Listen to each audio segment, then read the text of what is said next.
Gastric సమస్యలతో బాధపడుతున్నారా? అయితే సంప్రదించండి హోమియో కేర్ ఇంటర్నేషనల్.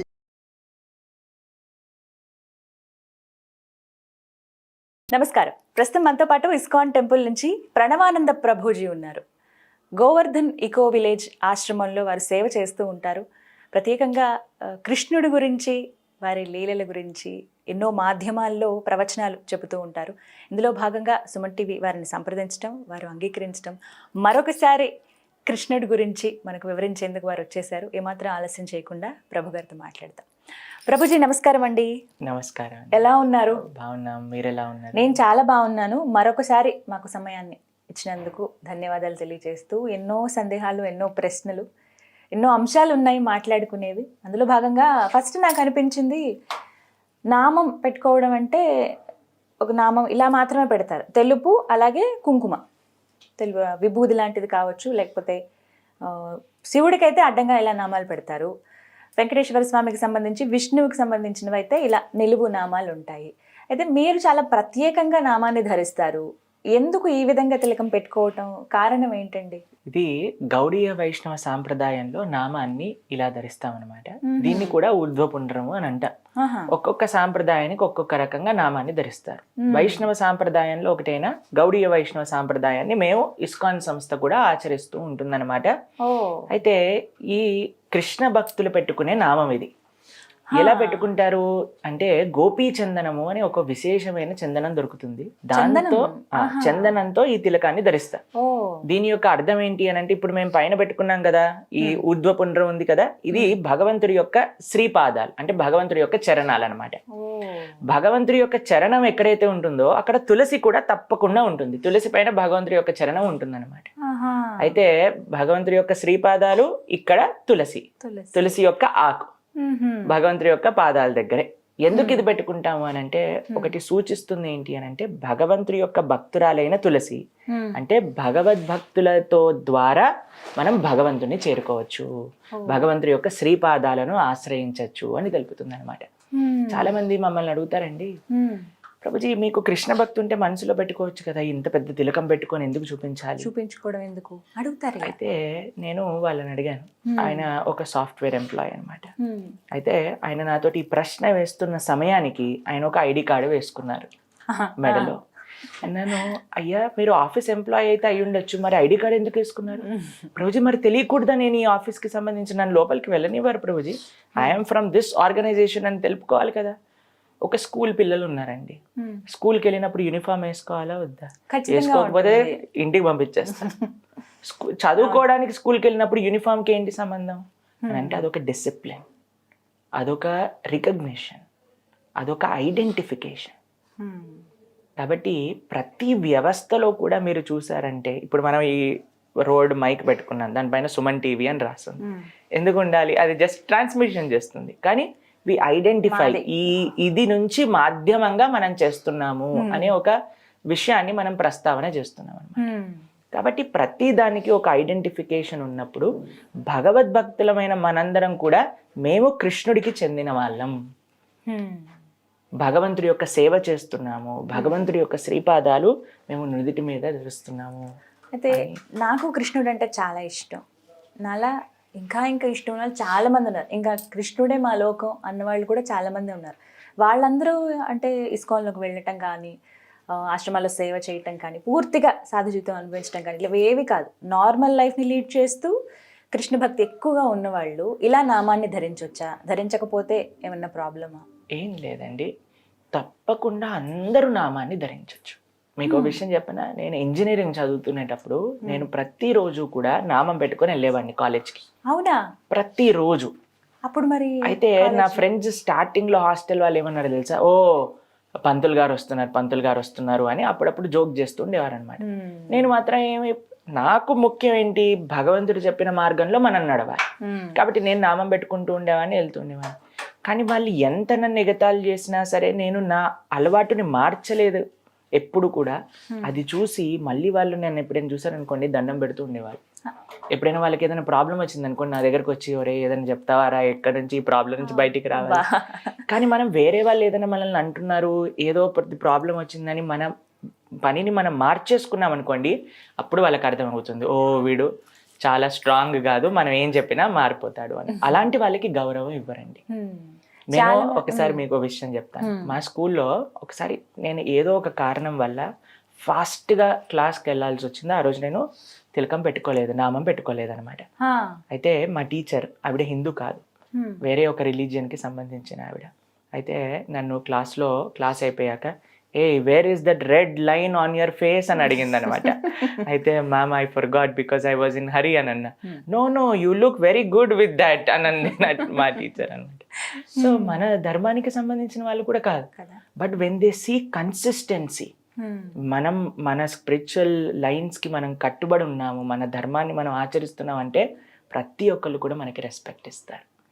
కాబట్టి మన ధర్మాన్ని మనం ఆచరించటంలో అస్సలు ఎప్పుడు సిగ్గుపడాల్సిన అవసరం లేదు. చాలా మంది నలుగురు ఏదో అంటున్నారండి. ఇప్పుడు మీరు ఇందాక ఒక మాట చెప్పారు, కాలేజ్ డేస్లో నిలబెట్టుకుంటే నవ్వేవాళ్ళు, అపహాస్యం చేసేవాళ్ళు అని చెప్పి. కానీ ఇవాళ మీలా ఆ అనుభవం పొందుతున్న వాళ్ళు కూడా చాలా మంది ఉన్నారు. ఏదైనా చిన్న డ్రెస్ ఏదైనా మార్చుకున్నా, లేకపోతే ఏదైనా దేవుడికి సంబంధించి బొట్టు పెట్టుకున్నా కూడా చాలా మంది కామెంట్ చేసే వాళ్ళు కూడా ఉంటారు, పెద్ద భక్తుడు వచ్చాడు ఇలా ఇలా అంటూ మాట్లాడతారు. అలాంటి వాళ్ళు ఏం నేర్చుకోవాలి, ఎలా ఉండాలి, ఎలా ఉండమని మీరు చెప్తారు? మీకు ఒక విషయం చెప్తానండి. మేము కాలేజ్లో నడుస్తూ వెళ్తున్నప్పుడు చాలా మంది సిగరెట్లు తాగుతూ ఉండేవారు అనమాట.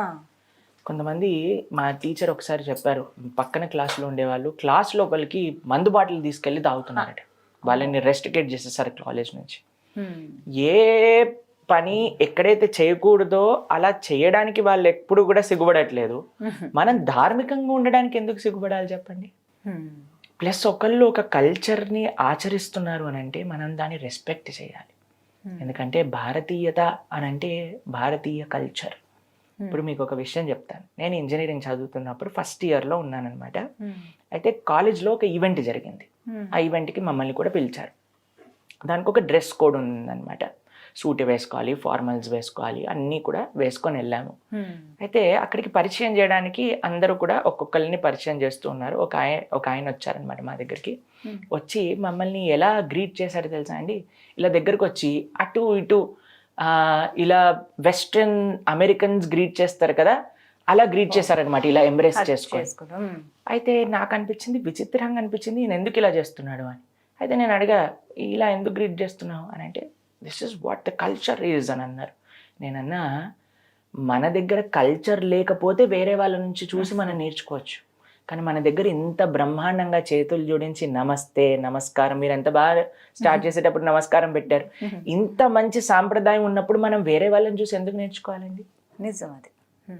కాబట్టి మనకి కట్టు, బొట్టు, మాట అన్నీ మన భారతీయతలో ఉన్నాయి. దాన్ని మర్చిపోయి మనం ఎవరో వెనకాల వెళ్తూ మనం అడ్వాన్స్ అయిపోయాం, మనం ముందుకెళ్తున్నాం అని అంటే ఎలా చెప్పండి? కాబట్టి భారతీయ సంస్కృతికి ఎంత గొప్ప చరిత్ర ఉంది. ముఖ్యంగా ప్రపంచం మొత్తం కూడా భారతీయత వైపు నడుస్తుంది, భారతీయులేమో ఇంకెక్కడికో వెళ్తున్నారు. ఎంత ముచ్చటగా ఉంటుంది. ఇస్కాన్లో చాలా మంది వేరే దేశానికి సంబంధించిన వాళ్ళు వచ్చి అక్కడ వెళ్తూ ఉంటే ఇలా మీలా నామాలు పెట్టుకునేది చిన్న చిన్న పిల్లల దగ్గర నుంచి అండి, వాళ్ళే ముచ్చటేస్తుంది. మీరు బృందావనానికి రండి, మాయాపూర్కి రండి, అక్కడ వందలాది వేలాది మంది రష్యన్స్, అమెరికన్స్, యూరోపియన్స్, ఆఫ్రికన్స్ అందరూ కూడా తిలకం పెట్టుకొని కంటిమాల ధరించి బీడ్ బ్యాగ్ తో తిరుగుతూ సేవ చేస్తూ భారతీయత, భారతదేశం వదిలేసి వెళ్ళాలంటే వాళ్ళకి ఇప్పుడు అవ్వదు. వస్త్రాలు కూడా ఖచ్చితంగా తెలుపు రంగువే ధరించాలా అండి? అంటే ఇప్పుడు చూడండి, భారతీయత సంస్కృతి సాంప్రదాయంలో కొన్ని చీర, ధోతి ఇవన్నీ కూడా మన కల్చర్లో ఉన్నాయి. కాబట్టి ఎంత వీలైతే అంత మనము మన సాంస్కృతికంగా ఉండడానికి ప్రయత్నం చేయాలి. అంటే కృష్ణ భక్తిలో ఉన్న వాళ్ళు ప్రత్యేకంగా ఇలా మీలా మేము కృష్ణుడికే అంకితం అయిపోయాం మా జీవితం. ఇప్పుడు మేము ఆశ్రమంలో ఉంటాం కాబట్టి మాకు తప్పకుండా ఈ నియమాన్ని అనేది పాటించాలి. మీరు ఎప్పుడు ఇలా తెల్లని దుస్తులు ధరిస్తారా? ఇప్పటివరకు అయితే ఇప్పుడు మేము మీ అందరికీ ఒక విషయం చెప్తాను. మేము ఇప్పుడు ట్రైనింగ్ టైంలో ఉన్నాం అనమాట, మేము ఆశ్రమంలో. అంటే కొన్ని సంవత్సరాలు ఎలా సాధు జీవితం ఎలా ఉంటుంది, మాకు ఆ సాధు జీవితంలో నచ్చుతుందా, మనం ఎలా సేవ చేయగలుగుతున్నా, ఇవన్నీ చూసి ఇస్కాన్లో చాలామంది అనుకుంటారండి ఇస్కాన్కి వచ్చిన వాళ్ళందరినీ వాళ్ళు సాధువులు చేసేస్తారు అని. కానీ అలా కాదండి. నేను నా విషయం చెప్తాను. నన్ను ఇప్పటి వరకు ఒక్కళ్ళు కూడా మా ఆర్గనైజేషన్కి వచ్చి జాయిన్ అయిపో మా ఆశ్రమంలో అని చెప్పలేదు. మిమ్మల్ని ఎవరు అడగలేదు? నా స్వతహాగా నేను వెళ్ళి అడిగా, అయ్యా నేను జాయిన్ అవ్వాలనుకుంటున్నా, మమ్మల్ని జాయిన్ చేసుకుంటారా అని అంటే చాలా ప్రశ్నలు అడిగి ఎగ్జామినేషన్స్ పెట్టి స్క్రూటినీ చేసి దాని తర్వాత సరే నువ్వు రావచ్చు అని చెప్పారనమాట. కాబట్టి ఇస్కాన్లో చాలా పెద్ద అపోహ ఉంటుంది, ఎవరైనా ఇస్కాన్కి వెళ్తే వాళ్ళు సాధువులు అయిపోతారు. కాదండి, అసలు ఎవ్వరు కూడా అలా మాట్లాడారు. మీకు ఇంకో విషయం చెప్పాలా, ఇస్కాన్ ఒక సంస్థగా మనం చూసినప్పుడు అందులో 99% అందరూ కూడా మ్యారీడ్ పీపులే ఉన్నారు. కేవలం 1% కంటే తక్కువ మంది మాత్రమే మాలాంటి సాధువులు ఉన్నారు. కాబట్టి మేము ఆశ్రమంలో ఉన్నాం కాబట్టి కొన్ని రోజులు ఇలా ఉన్నాం. దాని తర్వాత మా గురువు గారి అనుగ్రహం ఉంటే మేము కూడా కాషాయ వస్త్రాలను ధరిస్తాము. మా తల్లిదండ్రుల యొక్క అనుగ్రహం కూడా ఉంది. మా నాన్నగారు అడుగుతున్నారు, ఎందుకు వైట్ కుర్తాలు ఎక్కువ కొనుక్కుంటావు, నువ్వు కాషాయం ఎప్పుడు వేసుకుంటావు అని అడిగారు అనమాట మొన్న. కాబట్టి వాళ్ళ యొక్క పర్మిషన్, మా గురువు అనుగ్రహంతో తొందరలో కాషాయ వస్త్రం కూడా వేసుకునే అవకాశాలు ఉన్నాయి. అలాగే ముడి కంపల్సరీనా అండి? శిఖ, దీన్ని శిఖ అని అంటారు. భారతీయ సంస్కృతిలో మనం చూస్తే ప్రతి ఒక్కళ్ళు కూడా శిఖని ధరించేవారు అనమాట. ఆడవాళ్ళు ఎలా అయితే జడ వేసుకుంటారో మగవాళ్ళందరికీ కూడా శిఖ ఉండేది. ఎందుకు అనంటే ఆ ప్రదేశాన్ని సహస్రార చక్రం అక్కడ ఉంటుంది. బ్రహ్మరంధ్రము అని అంటారు. జీలకర్ర బెల్లం పెట్టిస్తారు చూడండి పెళ్లి అయ్యేటప్పుడు, బ్రహ్మరంధ్రాన్ని ఎప్పుడు కూడా కప్పి ఉంచాలి అని చెప్తారనమాట. ఒక్కొక్క రిలీజియన్ లో మీరు చూస్తే ఒక్కొక్క విధంగా వాళ్ళు తలని కప్పుకొని ఉంటారు. మన సాంప్రదాయంలో శిఖ అనేది ఉంటుందన్నమాట. అది కేవలం ఒక్కళ్ళకి సంబంధించింది కాదు, ప్రతి సనాతనీయులు కూడా శిఖని ధరిస్తూ, మీరు ఇంత నార్త్ ఇండియన్కి వెళ్ళారనుకోండి, ఏ పని చేసే వాళ్ళ దగ్గరికైనా చూడండి వాళ్ళందరూ చక్కగా శిఖ పెట్టుకొని ఉంటారు. బృందావనంలో, వారణాసిలో, అయోధ్యలో. నార్త్ ఇండియన్లో ఇంకా శిఖ సాంప్రదాయం ఉంది. ఇక్కడ దక్షిణ భారతదేశంలో తక్కువ అయిపోయింది అనమాట. కానీ శిఖ ధరించాలి. ప్రభుజీ, కృష్ణుడి గురించి మాట్లాడేటప్పుడు నాకు ఒక ప్రశ్న వచ్చిందనమాట. చాలా చక్కగా ఉన్న ఇంటర్వ్యూస్, అన్ని విషయాలు అడుగుతున్నారు, బాగుంది. అయితే మేము జపం చేద్దామన్న ఆలోచన వచ్చింది. ఎలా చేయాలి జపం, ఎవరెవరు చేయొచ్చు, జపం చేస్తున్న సమయంలో ఏ మంత్రాలు పఠించాలి, అసలు ఎలా చేయాలి, ఇవాళ చాలా సందేహాలు ఉన్నాయి మాకు, వీటి గురించి ప్రణవానంద గారిని అడగండి అని చెప్పి నాకు పర్సనల్గా చాలామంది క్వశ్చన్ అడిగారనమాట. ఏం చెప్తారు ప్రభుజీ, అసలు జపం ఎలా చేయాలి, ఎందుకు చేయాలో కూడా చెప్పండి ముందు. తప్పకుండా. కలియుగంలో తరించడానికి మార్గం ఏంటి అని ఒక ప్రశ్న పరీక్షిత మహారాజ్ గారు శుకదేవ గోస్వామిని అడుగుతారనమాట. ఎప్పుడైతే కలియుగం గురించి ఇంత భయంకరమైన కలియుగ వర్ణన చేస్తారు భాగవతంలో, అయ్యా మరి ఈ కలియుగంలో ఉండే వాళ్ళు తరించడానికి అవకాశం ఏంటి, వాళ్ళకి మనశ్శాంతి అసలు దక్కుతుందా జీవితంలో, ఏం చేస్తే మనశ్శాంతి కలుగుతుంది, ఏం చేస్తే భగవత్ కృప కలుగుతుంది అని అడుగుతారు. అప్పుడు చెప్తారు, కలో దోష నిధేరాజన్ అస్తి ఏకోన్మహాన్ గుణాన్ కీర్తనాత్ ఏవ కృష్ణస్య ముక్త సంగ పరం వ్రజేత్. కలో దోష నిధి, కలియుగం అంటే దోషాలకి నిధి అట. అటువంటి కలియుగంలో ఒక మానవుడికి ప్రశాంతత రావాలన్నా, భగవంతుని చేరుకోవాలన్నా మార్గం ఏంటి అంటే సులభమైన మార్గం భగవన్నామాన్ని జపం చేయటం. మీరు డాక్టర్ దగ్గరికి వెళ్ళారనుకోండి, ఇప్పుడు తలనొప్పితో వెళ్ళారనుకోండి ఒక మాత్ర ఇస్తారు, కడుపు నొప్పితో వెళ్ళారనుకోండి ఇంకొక మాత్ర ఇస్తారు, జ్వరంతో వెళ్ళారనుకోండి ఇంకొక మాత్ర ఇస్తారు. ఒక్కొక్క రోగానికి ఒక్కొక్క మాత్ర అంటుంది. ఒక డాక్టర్ చెప్పారనుకోండి, నేను ఒకటే మెడిసిన్ ఇస్తా, ఏ రోగం వాళ్ళైనా రాండి అని అంటే వెళ్తామా మనం? లేదు. కాబట్టి ఒక్కొక్క యుగానికి మన శాస్త్రం ఒక్కొక్క మాత్ర ఇచ్చిందనమాట. కృతేయ ధ్యాయతో విష్ణుం త్రేతాయాం యజతోమకై ద్వాపరే పరిచర్యాయాం కలో తత్ హరికీర్తనం అని అన్నారు. కృతయుగంలో ఏంటి భగవంతుని చేరుకోవడానికి మార్గము అని అంటే ధ్యానం చేయటం అట. మీకు విషయం తెలుసా అండి, ధ్యానం చేయడానికి కూర్చునే ఆసనం ఉంటుంది కదా, కరెక్ట్ పోస్చర్ లో కూర్చోవడానికి సాధన 10 సంవత్సరాలు పడుతుందట, కేవలం పోస్చర్ కరెక్ట్ చేసుకోవడానికి, కూర్చోవడానికి. అమ్మో. ఇప్పుడు మీరు చెప్పండి, కలియుగంలో ఉండే మనకి లైఫ్ ఎక్స్పెక్టెన్సీ ఇప్పుడు 70 ఇయర్స్కి వెళ్ళిపోయింది.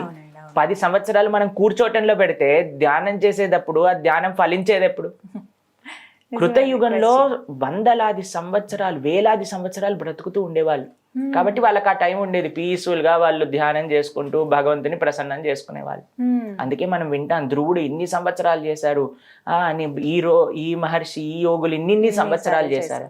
కానీ అంత సమయం మన దగ్గర లేదు. కృతేయ ధ్యాయతో విష్ణుం త్రేతాయాం యజతో మకై. త్రేతాయుగంలో భగవంతుని చేరుకోవడానికి మార్గం ఏంటి అంటే యజ్ఞయాగాది క్రతువులు చేయడం అన్నమాట. కలియుగంలోకి వద్దాం. యజ్ఞం చేయాలంటే ఏం కావాలి? ఒక హోమగుండం కావాలి, ఆవు నెయ్యి కావాలి, మనకి అసలు ఇప్పుడు దొరికేవి ఆవు పాల అనేది చాలా పెద్ద ప్రశ్నార్థకం. కష్టమైపోయింది దొరకటం కూడా. టీవీలలో మనం చూస్తూ ఉంటే మాధ్యమంలో అందరూ కూడా అందులో ఏదో సర్ఫ్ కలుపుతున్నారని, షాంపూ కలుపుతున్నారని, కెమికల్స్ అయిపోతున్నాయి కలుపుతున్నారని, ప్రభుజీ. మొత్తం కలిపియే. కాబట్టి ఆవు అసలు పాలు ఇస్తుందా, ఆ పాలు మన దగ్గరకు వస్తున్నాయా? మీకు యజ్ఞానికి యూజ్ చేయాల్సిన నెయ్యి ఎలా తయారు చేయాలో తెలుసా? పాలని మట్టి కుండలో కట్టెల పొయ్యి మీద కాచాలి. దాని తర్వాత దాన్ని పెరుగు తోడేయాలి. పెరుగుని చిలికి వెన్న తయారు చేయాలి. వెన్నలో నుంచి వెన్న కాచితే వచ్చిన నెయ్యితో యజ్ఞం చేయాలి. అలాంటి నెయ్యి జస్ట్ పేరుకి అలా ఇలా చేసిన నెయ్యి ఇప్పుడు కనీసం ఒక 5,000 రూపాయలు పర్ కేజీ అమ్ముతున్నారు. ఒక యజ్ఞం మంచిగా చేయాలి అని అంటే సుమారుగా ఒక 15 నుంచి 20 కేజీల నెయ్యి సరిపడుతుంది. ఇప్పుడు మనం ఎక్కడి నుంచి ఆ నెయ్యి తీసుకొస్తాం? అలా మంత్రాన్ని చెప్పి ఇంతకు ముందు యుగాలలో ఎలా చేసేవాళ్ళండి యజ్ఞము అని అంటే, అశ్వమేధ యజ్ఞం అని విన్నారా మీరు? అశ్వమేధ యజ్ఞం అంటే ఏం చేసేవాళ్ళంటే యజ్ఞం లోపలికి ఒక గుర్రాన్ని వేసేవారు అన్నమాట. వేస్తే ఆ గుర్రం చనిపోయేది కాదు, యజ్ఞం లోపల నుంచి ఒక మనుష్య శరీరాన్ని తీసుకొని బయటకు వచ్చేది. అంత ప్యూర్ గా ఆ మంత్రాన్ని పఠన చేస్తూ ఉండేవాళ్ళు అనమాట అప్పుడుండే ఆ పండితులందరూ కూడా. ఇప్పుడు మనం ఏమైనా నేస్తూ వస్తుందా అండి యజ్ఞంలో నుంచి? చాలా కష్టం అది. కాబట్టి ఇటు ఇంగ్రీడియంట్స్ సమకూర్చడం వేరు. మీకు ఒక విషయం తెలుసా, మీరు ఎప్పుడైనా యజ్ఞంలో కూర్చున్నారనుకోండి, అందరు, మొన్న మా ఇంట్లో ఒక యజ్ఞం జరిగింది, అందరు కళ్ళల్లో నుంచి నీళ్లు కార్చుకుంటూ కళ్ళన్నీ ఉబ్బిపోయి బయటికి వెళ్ళి లోపలికి రావటం ఎంత కష్టమైనది. ప్రతిరోజు మీరు నియమంగా యజ్ఞాలు చేయాలి అని అంటే ఎంత కష్టం, కలియుగంలో చేయలేము. కానీ అప్పట్లో ఎలా చేసేవాళ్ళు? అప్పట్లో ఎందుకంటే ఆ ఫెసిలిటీ ఉండేది. అందుకే మన రామచంద్రుడిని చూస్తాం, మనం యజ్ఞం చేసాం, బంగారు సీత ఇవన్నీ చెప్తూ ఉంటాం. త్రేతాయుగంలో యజ్ఞయాగాది క్రతువులు, ద్వాపరే పరిచర్యాయాం, ద్వాపర యుగంలో పరిచర్య. ఎందుకంటే కృష్ణుడు ఉండేవాడు కాబట్టి గోపికలందరూ, గోపాల బాలందరూ భగవంతుడికి సేవ చేసుకున్నారు. కానీ కలియుగంలో అటు ధ్యానము చేయలేము, ఇటు యజ్ఞయాగాది క్రతువులు చేయటం అంత ఈజీ కాదు, పరిచర్య కూడా మనకి అంత సులభమైన విషయం కాదు. మరి కలియుగంలో ఉండే వాళ్ళు తరించడానికి మార్గం ఏంటి అంటే, కలో తత్ హరి కీర్తనం, భగవంతుడి యొక్క నామాన్ని జపం చేయటం. కాబట్టి ఇందుకు కలియుగంలో కృష్ణుడి యొక్క నామాన్ని జపం చేయాలి అని చెప్తారనమాట. మనకి ఉపనిషత్తులన్నీ చెప్తున్నాయి. ఏంటి అద్భుతమైన మంత్రం అని అంటే, హరే కృష్ణ కృష్ణ కృష్ణ హరే హరే, హరే రామ రామ రామ హరే హరే, ఇది షోడశాక్షర నామ్నాం కలి కల్మషనాశనం నాతర పరతరోపాయ సర్వవేదేషు దృశ్యతి. వేదాలన్నీ పైకి కిందికి ఎంత ఎతికినా సరే దీనికంటే ఒక గొప్ప మంత్రం దొరకదట కలియుగంలో జపం చేయడానికి అని చెప్తుంది శాస్త్రం. కాబట్టి చాలా మంది అడిగే ప్రశ్న ఏంటి తెలుసా అంటే, నెక్స్ట్ ఎవరెవరు చెప్పాలి, ఏంటి నియమాలు, ఎలా చేయాలి? ఇది చాలా మందికి ఉన్న సందేహాలండి. అయితే మీకు చెప్తాను. ఈ హరినామం చేయడానికి ఎటువంటి నియమాలు లేవు. ఎవరైనా చెప్పచ్చు, ఎటువంటి పరిస్థితుల్లోనైనా చెప్పచ్చు. మనకి కొన్ని అశౌచములు వస్తాయి కదా, ఆ పరిస్థితులలో కూడా ఈ హరే కృష్ణ మహామంత్రాన్ని చెప్పచ్చు. ఈ యొక్క మంత్రానికి ఆ యొక్క స్పెషల్ ఫెసిలిటీ అనేది ఉందన్నమాట. కాబట్టి ఈ మంత్రం ఎలా జపం చేయాలో చెప్పిస్తాను చూడండి. దీన్ని జపమాల అని అంటారు. మీ అందరికీ తెలుసు, మీ అందరి దగ్గర ఉంటుంది ఇంట్లో. అయితే ఈ మాలలో 108 మనులు ఉంటాయి. బీడ్స్ అని అంటారు, జపా బీడ్స్ అని అంటారు అనమాట. అయితే ఈ పైన దానిపైన, అన్నిటికంటే పెద్ద దానిపైన జపం చేయకూడదు. దాని తర్వాత నుంచి మనం స్టార్ట్ చేయాలి జపం చేయటం. ఈ వేలు ఎప్పుడు కూడా మనం జపంలో వాడం, ఎందుకంటే దీన్ని చూపుడు వేలు అని అంటారు. నువ్వు ఇలా తప్పు చేసావు, నువ్వు ఇలా తప్పు చేసావు. భగవంతుడికండి ఒక విషయం నచ్చదు, ఏంటో తెలుసా? వేరే వాళ్ళల్లో తప్పులు ఎతకటం. మనం ఎప్పుడైనా నువ్వు ఇలా చేసావు, నువ్వు అలా చేసావు, నువ్వు ఇలా చేసావు అని జీవితం అంతా వేరే వాళ్ళని దూషిస్తున్నావు అనుకోండి, భగవంతుడు అటువంటి వాళ్ళ సేవను ఎప్పుడు కూడా యాక్సెప్ట్ చేయరు. అందుకోసం ఈ వేల్నే స్వామి అన్నారు, నా సేవలో ఉపయోగించకూడదు అని చెప్పారు. కాబట్టి ఈ వేల్ని మనం యూజ్ చేయాలన్నమాట. అయితే ఈ వేలు ఇలా పక్కన పెట్టి ఇక్కడ నుంచి మనం స్టార్ట్ చేస్తాం. హరే కృష్ణ కృష్ణ కృష్ణ హరే హరే, హరే రామ రామ రామ హరే హరే. ఇలా ఒక్కొక్క బీడ్ పైన జపం చేస్తూ వచ్చాక మనం ఇక్కడ చివరికి వస్తాం కదండి. చివరికి వచ్చాక మళ్ళీ క్రాస్ చేయొద్దు, మళ్ళీ తిప్పేసేయాలి మాలని. ఇలా తిప్పేసి ఇక్కడ నుంచి ఇక్కడికి చేయాలి, మళ్ళీ ఇక్కడికి వచ్చాక ఇలా మాలని తిప్పేసేయాలి. ఇలా జపం చేయాలన్నమాట. అయితే ఎవరైనా చేయొచ్చు, చిన్న పిల్లలు, వృద్ధులు, స్త్రీలు, పురుషులు, ఎటువంటి పరిస్థితిలో ఉన్నా, ఎటువంటి అశౌచ స్థితిలో ఉన్నా సరే ఈ మంత్రాన్ని మనం చేయొచ్చు. ఎవరైనా ఎటువంటి నియమాలు లేవు, ప్రతిరోజు నిరంతరం కూడా చక్కగా చేసుకోవచ్చు అన్నమాట. ప్రభుజీ సమయం మరి ఏ సమయంలో చేస్తే మంచిది? శ్రేష్టం ప్రొద్దున పూట బ్రహ్మముహూర్తంలో చేయడం. కానీ మీకు ఆ సమయంలో వీలు లేదంటే ఎప్పుడైనా సరే మీరు చేయటం ప్రారంభం చేయండి ఫస్ట్. దాని తర్వాత కృష్ణుడే మొత్తం క్లారిటీ ఇస్తారు మీకు ఎలా చేయాలి ఒక చిన్న మాట, అంటే అశౌచం ఉన్న సమయంలో పర్వాలేదు చేయొచ్చు, అది ఆడవారైనా సరే ఎవరైనా ఏమైనా ఇంట్లో ఏమైనా అనుకోని సంఘటనలు జరిగినప్పుడు కూడా అంటున్నారు. ఉదయం పూట ప్రారంభించాలంటే కొంతమంది లేచిన వెంటనే అలా స్టార్ట్ చేస్తూ ఉంటారు, కొంతమంది స్నానాదులు ఆచరించి చేస్తూ ఉంటారు. అలా స్నానం చేసే స్థితిలో కూడా లేరనుకోండి, ఇప్పుడు మాకు జపం చేయాలనిపించింది, అప్పుడు చేసుకోవచ్చా అలా? అన్నిటికంటే బెస్ట్ స్నానం చేసి జపం చేయడం. లేదు అని అంటే కొన్నిసార్లు మనకు అనారోగ్యం ఉంటుంది, దాని తర్వాత అప్పుడు స్నానం చేయలేము. అప్పుడు ఏంటి అంటే తప్పకుండా చక్కగా జపం చేసుకోవచ్చు. అపవిత్ర పవిత్రోవా సర్వావస్థాన్ గతోపివా యత్స్మరేత్ పుండరీకాక్షం సబాహ్య అభ్యంతరశుచి అని అంటారు. భగవంతుడి యొక్క నామాన్ని చెప్పడం చేత బాహ్యంగా ఆంతరికంగా శౌచం అనేది వచ్చేస్తుంది అనమాట. కొంతమంది వేరొకరి కోసం కూడా చేస్తూ ఉంటారు. ఇప్పుడు ఎవరైనా భర్తకో భార్యకో బాగోలేని స్థితిలో వాళ్ళ తరపున ఇంకొకరు చేస్తూ ఉంటారు. అలా చేస్తే అసలు ఫలితం ఉంటుందా అండి? ఇప్పుడు మీకు ఒక విషయం చెప్తాను. మీకు ఆకలేసింది అనుకోండి, ప్రభుజీ మీరు తినేయండి నా ఆకలి తీరిపోతుంది అని అంటే తీరిపోతుంది కాదు, మనమే తినాలి కదా. కాబట్టి ఎవరి జపం వాళ్ళే చేయాలి, ఎందుకంటే ఎవరి జీవితాన్ని వాళ్ళే నడిపించాలి. మనం ఎలా వేరే వాళ్ళ కోసం మనం తినేసి అయ్యా నువ్వు హ్యాపీగా ఉండి నేను తినేసా నీ పోర్షన్ని కూడా అంటే వాడు ఏమంటాడు, నువ్వు తింటే నాకేమొస్తుంది అని అంటారు. అవునా కాదా? అలానే జపం కూడా. కాబట్టి ఆధ్యాత్మికంగా ప్రతి ఒక్కళ్ళు కూడా, అది పిల్లలైతే పిల్లల ఆధ్యాత్మికంగా ఉండాలి, స్త్రీ ఆధ్యాత్మికంగా ఉండాలి, పురుషుడు ఆధ్యాత్మికంగా ఉండాలి, పెద్దల ఆధ్యాత్మికంగా ఉండాలి. అప్పుడే ఒక మంచి సంస్కృతి సాంప్రదాయం అనేది మన యొక్క సొసైటీలో ఉంటుంది. ఎంత సమయం చేయొచ్చండి? ఇప్పుడు ఈ మాలల్లో కూడా కొన్ని మనకి సైజెస్ ఉంటాయి, రకరకాల మాలలు ఉంటాయి. కొంతమంది చిన్నవి తీసుకుంటూ ఉంటారు. అంటే ఇప్పుడు 108 అంటున్నారు, అంత సంఖ్య కాకుండా ఇంకా తక్కువ సంఖ్యలో చేయొచ్చా? ఏ సంఖ్యలో చేయొచ్చు? అట్లీస్ట్ 108తో స్టార్ట్ చేయాలి. 108 చేయాలి అని అంటే మీకు ఒక విషయాన్ని చెప్తాను. 7 నిమిషాలు పడుతుంది సుమారుగా. ఎవరి జీవితంలో 7 నిమిషాలు లేవు చెప్పండి భగవంతుడి యొక్క నామాన్ని చేయడానికి? కాబట్టి అందరి దగ్గర ఉన్నాయి. కాబట్టి మనం సమయం తీసుకొని ఆ యొక్క మాల అనేది చేయాలి. కాబట్టి 7 minutes అంతే, ఈజీ. ప్రభుజీ ఇళ్ళ దగ్గర చేయొచ్చా లేకుంటే ఆలయంలో మాత్రమే ఇలా చేయాలా? ఇంట్లో ఎక్కడైనా సరే, మీరు ఫ్లైట్ లో ఉన్నా, ఇంట్లో ఉన్నా, షిప్ లో ఉన్నా, ఎక్కడున్నా సరే మీరు హ్యాపీగా మంత్రం చేసుకోవచ్చు. నేల మీద, గాలిలో, నీళ్లలో ఎక్కడున్నా సరే జపించుకోవచ్చు అనమాట. తప్పకుండా. నియమాలు ఏమన్నా పాటించాలండి? జపం చేస్తున్నారు, మేము ఇలా దీక్షలాగా తీసుకుంటున్నాం అన్నవాళ్ళు ఎన్ని రోజులు అలా తీసుకోవచ్చు? ఎలాంటి నియమాలు పాటించాలి? మీరు నియమాల కంటే జపం పైన ఎక్కువ ఫోకస్ చేయండి. ఆ జపం ఎప్పుడైతే మనం పాజిటివిటీని ఎక్కువగా మన జీవితంలో తీసుకుంటూ ఉన్నాం అనుకోండి, అలానే నెగిటివిటీ పోతూ ఉంటుంది. కాబట్టి మీరు ఫస్ట్ జపం స్టార్ట్ చేయండి చేయటం. నియమంగా కొన్ని రోజులు చేస్తాం, 21 రోజులు చేస్తాం, ప్రతిరోజు కూడా నియమంగా ఒక 2 మాలలు చేస్తామని ఈ మంత్రాన్ని జపం చేయండి. మీరు కొన్ని రోజులలో మీకే ఆ మంచి విషయాలు, మీకే ఇంకా ఎంతూజియాజం, ఎలా ముందుకెళ్ళాలి భక్తిలో అనే విషయాలు, ఆ ప్రేరణ అంతా కూడా ఆ జపమే మనకి ఇస్తుంది అన్నమాట. ఏమైనా పని చేసినప్పుడు పరిహారం గురించి చాలా మంది అడుగుతూ ఉంటారు. దానివల్ల మాకేంటి ఉపయోగం, మేము ఏం పొందగలుగుతాము జపం చేస్తే అని అడిగేవాళ్ళు ఉన్నారు. ఖచ్చితంగా అది ఆశిస్తారు, మానవ మాత్రలుగా అది మనకి సహజం ఏముంటుందని. అలాంటి వాళ్ళకి ఏం చెప్తారు జపం చేస్తే? మీరు ఎప్పుడైనా డబ్బులు లెక్క పెట్టారా అండి? లెక్క పెట్టినప్పుడు ఎలా లెక్క పెడతారు?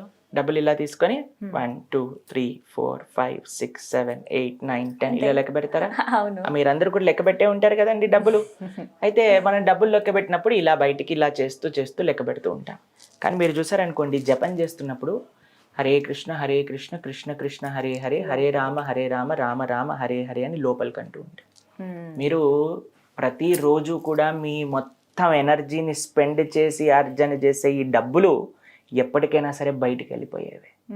కానీ మీతోటి వచ్చేది ఏదన్నా ఉంటే అది భక్తి సుకృతి మాత్రమే. అందుకే ఇది లోపలికి వెళ్తుంది, దీని లోపలికి లెక్క పెడుతున్నా, అది బయటికి లెక్క పెడుతుంది. కాబట్టి లోపలికి వచ్చేది మనతో ఎల్లప్పుడూ ఉండేదాన్ని మనం తప్పకుండా శ్రద్ధగా చేయాలి కదండి. మీతోటి వచ్చేది మాకేమొస్తుంది అని అంటే ఇదే మీతోటి వచ్చేది, ఇంకేది రాదు. ప్రభుజీ మంత్రం గురించి మాట్లాడేటప్పుడు మీరు ఒక మాట అన్నారు ఇందాక, ఎక్కడ చూసినా మనకు అదే కనబడుతుంటుంది. హరే కృష్ణ కృష్ణ కృష్ణ హరే హరే, హరే రామ రామ రామ హరే హరే. అంటే ముందు రాముడు కదా, ఆ తర్వాత కదా కృష్ణుడు. ఈ సందేహం చాలా మందికి వచ్చింది, వాళ్ళ క్వశ్చన్లో కూడా అడిగారు ఇది. అంటే ఎందుకు ఈ విధంగా మీరు చెప్తూ ఉన్నారు, నిజంగా అలాగే ఉందా, అసలు ఎవరు చెప్పారు ఇలా చెప్పమని చెప్పి అని కూడా అడుగుతున్నారు. చాలా మంది మమ్మల్ని కూడా ఈ ప్రశ్న అడుగుతుంటారండి, రాముడు ముందు కదా మీరు కృష్ణుని ముందుకు తెచ్చారు అని. ఇంకో విషయం తెలుసా, మిమ్మల్ని అడగాల్సిన ప్రశ్న ఏంటి అని అంటే, రాముడి కంటే ముందు కృష్ణుడు లేడా? రాముడు కృష్ణుడు ఎప్పటికీ ఉన్నారు. ఇంకో విషయం తెలుసా, కృష్ణావతారం కంటే ముందు పరశురాముడు ఒకసారి కృష్ణుడి దర్శనం కోసం ఆయనని ధ్యానించి కృష్ణ దర్శనం పొందారు. ఇది మహాభారతంలో మనం చూస్తాం అన్నమాట. కాబట్టి రామకృష్ణులు ఎప్పటికీ ఉన్నారు వాళ్ళ వాళ్ళ లోకాలలో. కృష్ణుడు ఎప్పటికీ గోలోకంలో ఉన్నారు, రాముడు ఎప్పుడూ అయోధ్యలో ఉన్నారు. కానీ మనకు తెలిసింది యుగాలు, తర్వాత త్రేతాయుగం, తర్వాత ద్వాపర యుగం. మీరు యుగం వరకు వచ్చారనుకోండి, ఫస్ట్ కృతయుగం, తర్వాత త్రేత, తర్వాత ద్వాపరి, తర్వాత కలి అనుకున్నా. మీకు విషయం తెలుసా, మళ్ళీ కలియుగం తర్వాత ఏంటి, మళ్ళీ సత్యయుగం స్టార్ట్ అవుతుందా? మన టైం లీనియర్ కాదు, మన టైం సైక్లిక్. ఒకటి సైక్లిక్ అన్నారు అనుకోండి, అందులో ఏది ఫస్ట్ ఏది నెక్స్ట్ అని ఎలా తెలుసు చెప్పలేం కదా. మీకు ఇంకొక విషయం చెప్తానండి, వాల్మీకి కథ మనందరం వినే ఉంటాం కదా. ఆయన ఏం చెప్పారండి, మరా అన్నాడు.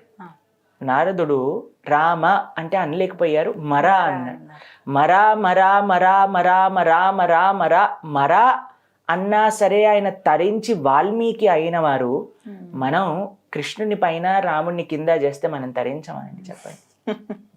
సాంకేత్యం పారిహాసంస్త స్తోహం హేళనమేవ వా వైకుంఠ నామ గ్రహణం అశేషాకహరం విదుహు అని భాగవతం చెప్తుంది. అజామిలుడు అనే ఒక ఆయన ఉన్నారు భాగవతంలో, మనకి ఒక వృత్తాంతం వస్తుంది. ఆయన జీవితంలో చెయ్యని తప్పంటూ లేదన్నమాట. అన్నీ చేస్తాడు, అన్ని పాపాలు, కానీ చేసిన ఒక మంచి పని ఏంటో తెలుసా, వాళ్ళందరికంటే చిట్ట చివరి పిల్లవాడికి నారాయణ అని పేరు పెడతారు. అయితే ఆయన చనిపోయే సమయంలో ఒకసారి యమదూతలు వస్తారనమాట ఈయనని తీసుకెళ్ళడానికి. భయంతో ఆ పిల్లవాడు ఆడుకుంటుంటే నారాయణ అని అంటారు. వెంటనే విష్ణుదూతలు అక్కడికి వచ్చేసి యమదూతల్ని అక్కడి నుంచి పంపించేస్తారనమాట. అయితే వీళ్ళు అడుగుతారు, ఎందుకు, ఏం చేశారు వీడు అని అంటే, భగవంతుని నామాన్ని పలికాడు అంటే. ఆయన భగవంతుని నామాన్ని పలకలేదు, వాళ్ళ పిల్లవాడిని పిలిచాడు. నారాయణుని పిలవలేదు, వాళ్ళ పిల్లవాడిని అన్నారు అని అంటే, ఎలా పిలిచినా సరే భగవన్ నామం ఫలిస్తుంది. ఇప్పుడు ఒక దగ్గర మంట వెలుగుతుందండి, ఒకళ్ళు వెళ్ళి ముట్టుకున్నారు, సర్రని కాలింది.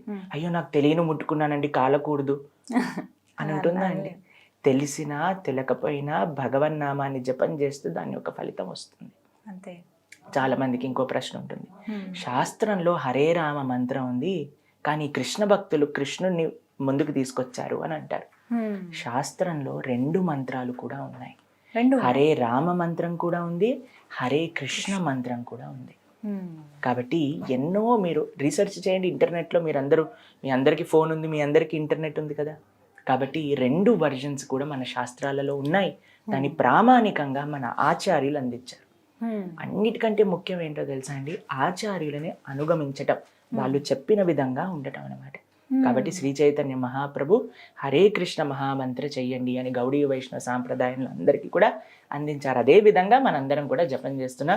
మన భారతదేశంలో కాదు, ప్రపంచంలో ఉండే దేశ విదేశాల్లో అందరూ కూడా ఆ హరే కృష్ణ మహామంత్ర జపం చేస్తూ తరిస్తున్నారు అనమాట. కాబట్టి హరే రామ మహామంత్ర కూడా శాస్త్రంలో ఉంది, హరే కృష్ణ మహామంత్ర కూడా శాస్త్రంలో ఉంది. ఎలా చెప్పినా సరే భగవంతుడి యొక్క నామం ఫలిస్తుంది.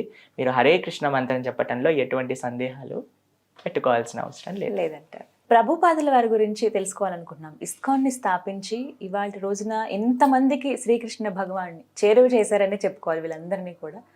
స్థాపనకు కారణం ఏమిటి, అసలు వారి గురించిన చరిత్ర? ఎందుకంటే ప్రతి టెంపుల్లో కూడా వారి విగ్రహం ఉంటుంది. ఆయన నిజంగానే వచ్చి అలా కూర్చున్నారని అనిపిస్తుందండి, నా అనుభవం అయితే అది. ఒకసారి వారి గురించి ప్రేక్షకులకి. ఇస్కాన్ సంస్థాపకాచార్యులు అభయచరణ అరవింద భక్తి వేదాంత స్వామి శ్రీల ప్రభుపాద్, ఆయన పూర్తి పేరు అనమాట. అయితే ఆయన బెంగాల్లో కోల్కతాలో అవతరించారనమాట. అయితే ఆయన చిన్నప్పటి నుంచి చాలా ఆ గాంధీజీ గారి యొక్క మూమెంట్ ప్రభావితమయ్యి ఉండేవారు అనమాట. అయితే స్వాతంత్రం కోసం పోరాడుతూ ఉండేవారు. చాలా మంచిగా చదువుకున్నారు కూడా, ఆయనకి ఇంగ్లీష్ కూడా చాలా బాగా వచ్చేది. అయితే వాళ్ళ తల్లిదండ్రులు ఎంతో ఆధ్యాత్మికంగా ఆయనను పెంచారు. వాళ్ళ ఇంట్లో రాధాకృష్ణుడి యొక్క విగ్రహాలు ఉండేవి. ప్రతిరోజు వాళ్ళ నాన్నగారు ఎలా ఆరతి చేయాలి అవన్నీ నేర్పించడం, ప్రతిరోజు సాధువుల్ని పిలిచి ఈయనతో వాళ్ళందరికీ కూడా ప్రసాదాన్ని వడ్డించడం అవన్నీ నేర్పించారు. చిన్నప్పటి నుంచి ప్రభుపాదుల వారు చిన్నగా పిల్లవాడిలో ఉన్నప్పుడు ఒక రథయాత్ర, పూరి జగన్నాథ రథయాత్ర వస్తుంది కదా, ఒక చిన్న బొమ్మ రథాన్ని తయారు చేసి దాంట్లో జగన్నాథుని పెట్టి వాళ్ళ కాలనీలో అంతా కూడా రథాన్ని తీసుకెళ్తూ ఉండేవారు అనమాట. ప్రతిరోజు కూడా న్యూస్ పేపర్లో టైమింగ్స్ చూసేవాళ్ళు అనమాట. కోల్కతా నుంచి పూరికి ఏ ట్రైన్ వెళ్తుంది, ఏ టైంకి వెళ్తుంది, మేము కూడా అక్కడికి వెళ్ళాలి అని. చిన్నప్పటి నుంచి కూడా ఎంతో ఆధ్యాత్మిక భావనలతో ఆయన ఉండేవారు. అయితే ఆయన కాలేజీలో చదువుకుంటున్నప్పుడు ఒక ఫ్రెండ్ చెప్పారనమాట, ఇలా ఒక గురువు గారు వచ్చారు, ఆయన ఇల్లు కలుద్దాము అని. అంటే ఆయనకి ఎప్పుడైతే కాలేజీలోకి వెళ్ళారో అప్పుడు ఆయన ఆధ్యాత్మికం కంటే ఎక్కువగా కూడా ఈ భారతదేశం యొక్క స్వాతంత్రం కోసం పోరాటంలో వాటి యొక్క విషయాలలో ఉన్నారనమాట. అయితే సరే నేను తప్పకుండా వస్తాను కలవడానికి అని శ్రీల భక్తి సిద్ధాంత సరస్వతి ఠాకూర్ దగ్గరికి వెళ్ళారనమాట.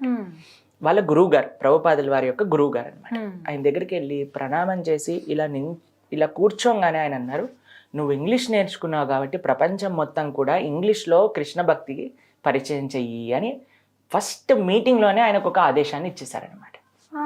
దాని తర్వాత ప్రభుపాదుల వారు బిజినెస్ స్టార్ట్ చేశారు, పెళ్ళయింది, పిల్లలు అంతా కూడా. దాంతో పాటు ఆయన ఈ యొక్క గురువు గారి యొక్క సేవ కూడా చేస్తూ ఉండేవారు అనమాట. అంతా బాగా జరుగుతుంది. ప్రభుపాదుల వారు ఆల్మోస్ట్ వృద్ధులు అయిపోతూ ఉన్నారన్నమాట. అప్పుడు ఆయన వాళ్ళ యొక్క గృహస్థ ఆశ్రమాన్ని త్యజించి సన్యాసాశ్రమాన్ని స్వీకరించారు. వాళ్ళ యొక్క బాధ్యతలన్నీ అయిపోయాక సన్యాసాశ్రమాన్ని స్వీకరించారు. బృందావనంలో ఉంటూ ఉండేవారు అనమాట. బృందావనంలో ఉంటూ ఉన్నప్పుడు ఆయనకి వాళ్ళ యొక్క గురువు గారి యొక్క ఆదేశం ఏంటి, ప్రపంచం మొత్తం కూడా కృష్ణ భక్తిని పరిచయం చెయ్యాలి. ప్రభుపాదుల వారికి 70 సంవత్సరాలు. ఆ సమయంలో ఆయన ఇప్పుడు నా గురువు గారి యొక్క పని, ఆయన నాకు ఇచ్చిన సేవ నేను నిర్వర్తించాలి అని. ఇప్పుడు మీరు చూసారనుకోండి, చాలా మంది ఏమంటారు తెలుసా, ప్రభుజీ దేవుడు దయ వల్ల ఈ ఒక్క ప్రాజెక్ట్ అయిపోయింది అని అంటే, నేను మంచిగా నా మెటీరియల్ లైఫ్కి రిటైర్మెంట్ చెప్పి బ్రహ్మాండంగా సేవలో ఒక ఆశ్రమంలో బృందావనంలో ఎక్కడో ఒక చోటు ఉండి మీ ఆశ్రమానికైనా వచ్చి ఉంటాం ప్రభుజీ, మా వృద్ధాప్యం మొత్తం చాలా పీస్ఫుల్గా గడపాలి అని మేము అనుకుంటున్నాం. 70 సంవత్సరాల వయసులో అందరూ బృందావనానికి వెళ్ళి ఉండిపోవాలి అని అనుకుంటున్న వయసులో ఆయన బృందావనం నుంచి అమెరికాకి వెళ్ళాలి, ఎందుకంటే నా గురువు గారు నాకు ఇచ్చిన సేవ. చాలా ప్రయత్నం చేశారండి, ఎలా వీసా దొరుకుతుంది, ఎలా వెళ్ళొచ్చు, ఎవరైనా స్పాన్సర్ చేస్తారా, ఒక్క పైస కూడా ప్రభుపాదుల వారి దగ్గర ఉండేది కాదు. ఆయన పుస్తకాలు రాయడానికి పేపర్ యొక్క కొనుక్కోవడానికి డబ్బులు మిలగాలి అని 4-5 కిలోమీటర్లు నడుస్తూ వెళ్తూ ఉండేవారు అనమాట. ఒక సన్యాసిగా ఉండి 70 సంవత్సరాల వయసులో ఢిల్లీలో ప్రతి ఒక్కళ్ళ దగ్గరికి వెళ్ళి ఆయన ఈ పుస్తకాన్ని చదవండి, కృష్ణుడి గురించి తెలుసుకోండి అని అడుగుతున్నప్పుడు ఒకసారి ఒక సన్ స్ట్రోక్ తలిగి ఆయన కళ్ళు తిరిగి రోడ్డు పైన పడిపోతారనమాట, ఇండియా గేట్ దగ్గర. అప్పుడు ఆయనని తీసుకెళ్ళి ఒకరి దగ్గర కూర్చోబెడితే, మీరు ప్రొద్దు నుంచి ఏదైనా తిన్నారా అంటే ఆయన అసలు ప్రొద్దు నుంచి ఏం తినలేదు, అసలు నీళ్లు కూడా త్రాగలేదు. ప్రొద్దున లేసి ఇలా కృష్ణ భక్తిని చేయడానికి ఆ వయసులో అంతగా పరితపించారు. భారతదేశంలో ఝాన్సీలో ఆయన నిజంగా ఈ యొక్క సంస్థని ప్రారంభించాలనుకున్నారు, కానీ భారతీయులందరూ అమెరికాకు పరిగెత్తుతున్నారనమాట. అమెరికన్స్ ఎలా చేస్తే అదే మెయిన్ మాకు ప్రామాణికం అని భారతీయులందరూ అటువైపు తిరుగుతున్నారు. ప్రభుపాదుల వారు అనుకున్నారు, నేను వెళ్ళి అమెరికన్స్ ని మారుస్తా, అప్పుడు ఈ ఇండియన్స్ వింటారు. ఎందుకంటే మనకంతా వాళ్ళు ఏం చేస్తే మనం కూడా కదా అదే లైన్లో కదండి మనం కూడా వెళ్తుంది. కాబట్టి 2 కారణాలు. చాలా మంది అనుకుంటారండి ఇస్కాన్ ఒక విదేశీ సంస్థ అనుకుంటారు. ఇస్కాన్ విదేశీ సంస్థ కాదు, ఇస్కాన్ అంతర్జాతీయ సంస్థ. ఈ రెండిట్లో చాలా వేరుంది. ఇస్కాన్ అని అంటే international society for Krishna consciousness. International society, it is not an American society. చాలా మంది విదేశీ సంస్థ అని అంటున్నారు, వాళ్ళకి నిజంగా తెలియదు ఇస్కాన్ ఆర్గనైజేషన్ గురించి. ఇది ఒక అంతర్జాతీయ సంస్థ. ఎందుకంటే కృష్ణుడు కేవలం భారతీయుల వాడు కాదండి. అహం బీజ ప్రదాపిత సుహృదం సర్వదేహినం అన్నారు, కానీ సుహృదం భారతీయానం అనలేదు. కాబట్టి అందరూ కూడా కృష్ణుడి యొక్క భక్తి, కృష్ణుడి యొక్క కృపా పాత్రులు అవ్వాలి కదా. అందుకు ఆయనని ప్రభుపాదుల వారిని కృష్ణ కృపా శ్రీమూర్తి అని అంటారు. కృష్ణుడి యొక్క కృపని ప్రపంచాన్ని మొత్తం కూడా పంచారనమాట. సరే, ఆయన ప్రయత్నిస్తూ ఉన్నారు, ఎలా అమెరికాకి వెళ్ళాలి అని. శ్రీమతి మొరార్జీ అని ముంబైలో ఉండేవారు. ఆవిడ ఒక క్రూజ్ కంపెనీని నడిపేవాళ్ళు అనమాట. ఆహా. అవి కార్గో కంపెనీని నడుపుతూ ఉండేవారు అనమాట. ఆవిడ దగ్గరికి వెళ్ళి ప్రయత్నం చేశారు, మాకు ఒక ఇస్తారా ఒక టికెట్, మేము వెళ్ళాలనుకుంటున్నాం అమెరికాకి అని అంటే ఆవిడ అన్నారు ఆయనతో, మీరు 70 సంవత్సరాల వయసులో మీరు వెళ్ళాలి అని అనుకుంటున్నారు అమెరికాకి, మీరు అక్కడికి వెళ్తే చనిపోతారు, ఆ చలికి మీరు తట్టుకోలేరు, మీకు తెలిసిన వాళ్ళు ఎవ్వరు లేరు, మీకు డబ్బులు లేవు, ఎలా వెళ్తారు అని అంటే ఎన్నోసార్లు ప్రయత్నం చేసి ప్రాధేయపడి ఆ వయసులో ఆయన ఒక కార్గో షిప్లో, అంటే సామాన్లు తీసుకెళ్తారు చూడండి, ఆ కార్గో షిప్ లో ఒక చిన్న సీట్ ఇస్తారనమాట శ్రీమతి మొరార్జీ. ఆ షిప్ లో ఎన్నో నెలలు ప్రయాణం కోల్కతా నుంచి ప్రారంభం చేసి అమెరికా బాస్టన్ కి చేరుకున్నారనమాట. ఆయన మీకు విషయం తెలుసా, కేవలం 40 రూపాయలు చేతిలో పట్టుకొని ఆయన వెళ్ళారు అమెరికాకి. కానీ ఆయన తీసుకెళ్ళింది ఏంటో ఒక ట్రంక్ పెట్టెలో భాగవతం ఇదే పట్టుకొని. ప్రభుపాదుల వారు ఏమంటారో తెలుసా, నేను భాగవతాన్ని తీసుకెళ్ళలేదు అమెరికాకి, భాగవతం మమ్మల్ని తీసుకెళ్ళింది తన యొక్క సేవకుడుగా. దేవుడు అలా వాడుకుంటారు. ప్రభుపాదుల వారు అమెరికాకి వెళ్ళేటప్పుడు వాళ్ళ అబ్బాయి వస్తారనమాట ఆ కార్గో పోర్ట్కి వచ్చి, అయ్యా మీరు వెళ్ళకండి, మీరు ఇక్కడ ఉండండి, మీ వయసు బృందావన్ చంద్ర ఆయన పేరు, ఆయన వచ్చి చెప్తారు మీ దగ్గర డబ్బులు లేవు, మిమ్మల్ని మేము బాగా చూసుకుంటాం, ఇక్కడ ఉండండి అని అంటే, నాకు నా గురువు గారి యొక్క సేవ, ఈ భారతీయత సనాతన ధర్మం, ఈ భారతీయత సంస్కృతిని ప్రపంచ నలుమూలలా చేయటమే నా యొక్క జీవిత లక్ష్యము అని ఆయన బయలుదేరారు. ఆయన కార్గోలో వెళ్తున్నప్పుడు ఆయనకి 2 హార్ట్ అటాక్స్ వస్తాయండి. అమ్మో. 2 హార్ట్ అటాక్స్ ఆ షిప్ లో ఉన్నప్పుడే. దాంతో పాటు సీ సిక్నెస్ తో మొత్తం తలనొప్పి, జ్వరము. ఒక 70 సంవత్సరాలు అంటే మనం రిలేట్ చేసుకోలేమండి అసలు ఆ యొక్క పరిస్థితి. కానీ ఆయన అలానే ఏమంటారో తెలుసా, కృష్ణుడికి ప్రార్థన చేస్తారు, నేను నీ చేతుల్లో ఒక తోలు బొమ్మ లాంటి వాడిని, నువ్వు ఎలా నన్ను డాన్స్ చేస్తానంటే చెయ్యి, నచావ్ ప్రభు నచావ్ అని అంటారు అనమాట. నువ్వు నన్ను ఏం చేయాలనుకుంటే నేను సిద్ధంగా ఉన్నా, నాతోటి ఎలా నడిపిస్తే అలా అని. అక్కడికి వెళ్ళినప్పుడు ఎవ్వరు తెలియదండి అసలు, అమెరికాలో ఒక్కళ్ళు తెలియదు. వెళ్ళటమే ఒక సాహసం. అంటే అక్కడికి వెళ్ళి అక్కడ ఉండే వాళ్ళకి అసలు వాళ్ళ కృష్ణ తెలుసా, రామ తెలుసా, భక్తి తెలుసా, అసలు ఏం తెలియదు. అటువంటి వాళ్ళకి ప్రతిరోజు కూడా ఎంతో శ్రమించి ఆయనే అన్ని వస్తువులను తీసుకొచ్చి వండి క్లాస్ ఇచ్చి అందరికీ కూడా ఆయన సొంతంగా వడ్డన చేసేవాళ్ళు. వాళ్ళందరూ తిని, వాళ్ళకి కల్చర్ తెలియదు కదండి, వాళ్ళందరూ ఎంగిల్ ప్లేట్లు అలా వదిలేసి వెళ్ళిపోతే ప్రభుపాదుల వారు అన్ని ఎంగిల్ ప్లేట్లు కూడా తీసేవాళ్ళు అనమాట. తర్వాత కడిగేవాళ్ళు. ఒక సన్యాసి 70 సంవత్సరాల పైబడిన వయసులో మీరు ఆలోచించండి, అలా చేసి జనాలందరినీ కూడా ఒకసారి ఆయన చంపడానికి ప్రయత్నిస్తారు, ఒకసారి ఆయన దగ్గర ఉన్న డబ్బులన్నీ దొంగతనం చేసేస్తారు. ఎంత ప్రయత్నించి, కానీ మీరు ప్రతి ఒక్కరు నేర్చుకోవాల్సింది ఏంటో తెలుసా అండి, ప్రభుపాదుల వారి దగ్గర నుంచి ఒక్కసారి కూడా వెనకడగేయలేదు ఆయన. మనకి ఇంత చిన్న కష్టం వస్తే మనం అనుకుంటాం, ఓ అయిపోయింది మన ప్రయత్నం, క్లోజ్ అనుకుంటాం, వెనకాలకి వెళ్ళిపోతాం, లేదా డిప్రెషన్లోకి రావటం, ఆత్మహత్యలు చేసుకోవటం, ఎన్ని చూస్తున్నామండి. కానీ ఆయన ఒక్క రోజు కూడా వెనుదిరగలేదు. నేను భగవంతుడి యొక్క దయ ఉంటే తప్పకుండా జరుగుతుంది అని ప్రారంభం చేశారు. వస్తూ ఉన్నారు, వింటూ ఉన్నారు, అందరూ రావటం మొదలెట్టారు. నెక్స్ట్ 10 సంవత్సరాల్లో 14 సార్లు ప్రపంచం మొత్తం కూడా భ్రమణ చేసి 108 ఆలయాలు స్థాపన చేశారు. 5,000 మందికి దీక్ష ఇచ్చారు. ప్రపంచంలో నలుమూలలో, ఇప్పుడు మీరు ఏ కంట్రీకైనా వెళ్ళండి, ఏ మారుమూల ప్రదేశానికి వెళ్ళండి, హరే కృష్ణ అని ప్రకటిస్తారు. ఈ తిలకం చూడంగానే బీడ్ బ్యాగ్ వేసుకోగానే. కాబట్టి ఆయన చేసిన సేవ అందరూ కూడా ఏమంటారో తెలుసా అండి, ఒక మానవ మాత్రుడికి సాధ్యం కాదు. భగవంతుడి యొక్క పూర్తి కృప ఆయన పైనుండి ఇంత భారతీయత.